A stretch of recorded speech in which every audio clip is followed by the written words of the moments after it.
আসসালামু আলাইকুম এভরিওয়ান। ভিডিওটা দেখে তো আপনারা বুঝে গেছেন আজকে কি হতে চলেছে। তো চলেন শুরু করা যাক। এই যে আমরা এক এক করে বাসা থেকে বাইর হচ্ছি, যেতে যেতে দেখলাম একটি ডিজিটাল গেট। কে বা কারা বানিয়েছে আই ডোন্ট নো, কিন্তু প্রতিভা আছে ব্রো, গ্রামের মানুষ বলে কথা।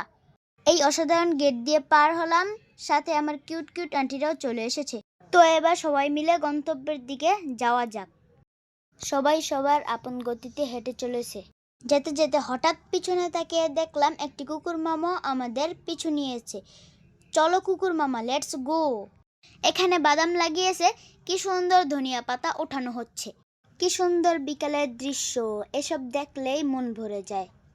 এই সেই কাঙ্ক্ষিত সরিষা ক্ষেত, যা এখন ধ্বংস হতে চলেছে। ক্ষেতের সামনে যেতেই প্রথমে আমি একটি ফুল ছিঁড়ে আমার আম্মুকে দিলাম। আই লাভ ইউ আম্মু। আমার দেখা দেখি আমার ভাইও আম্মুকে ফুল দিল। উই যে দেখুন ওরা কিভাবে যাচ্ছে ক্ষেত ধ্বংস করতে। ব্যাটার এমন কঠিন বেড়া দিয়েও ক্ষেত রক্ষা করতে পারলো না, ব্যর্থ তারা।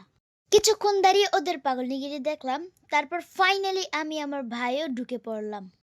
ক্ষেতের ভিতরে ঢুকেই আমরা কিছুক্ষণ দৌড়াদৌড়ি করলাম। তারপর আমি একটি ফুল ছিঁড়ে আমার ভাইকে দিলাম। সে তো ঘাড়তেরা, সে তো কিছুতেই নিতে চায় না। তারপর আমি প্রপোজ স্টাইলে আমার ভাইকে ফুল দিলাম, তারপর সে নিল না। তারপর সে নিয়ে আম্মুকে ফুলটি দিয়ে দিল। আহারে বেচারা আটকা পড়ে গিয়েছে, অনেক কষ্টে সে বাহির হলো। এখানেই সরিষা ক্ষেত ভাঙচুর শেষ। আসলে আমরা সরিষা ক্ষেতের ভিতরে ঢুকিনি, ভাঙচুরও করিনি। আপনারা কিন্তু সব দেখতেই পেয়েছেন। এখন আমরা যাব নেক্সট স্টেপে। এখন যাব আমার নানির ক্ষীরা খেতে হামলা দিতে। যেতে যেতে চকের মাঝখানে একটি গাছ দেখতে পেলাম। তারপর গাছে উঠে একটু মজা করে নিলাম। আমার ভাই তো গাছে উঠে সেই ফিল আছে, সে তো নামতেই চায় না। তারপর তাকে বোকা দিয়ে গাছ থেকে নামিয়ে নিয়ে আসলাম। আস্তে আস্তে দেখি আমাদের রেখে ওরা সব ক্ষীরা খেতে চলে গিয়েছে।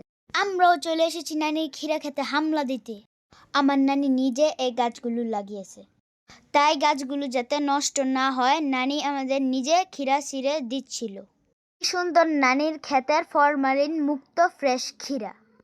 তা আপনারা দেখে বুঝতেই পারছেন খেতে কতটা মজা হবে। তারপর দেখি হায় হায়, আমাকে রেখে এখানে খাওয়া খাই শুরু হয়ে গেছে। আমি কিছুতেই ভাগে পাচ্ছিলাম না। ওদের সাথে ধাক্কাধাক্কি করে একটু নিতে পারলাম। উফ, কি যে ঝাল! একটু খেয়ে আমার স্বাদ মিটে গেছে।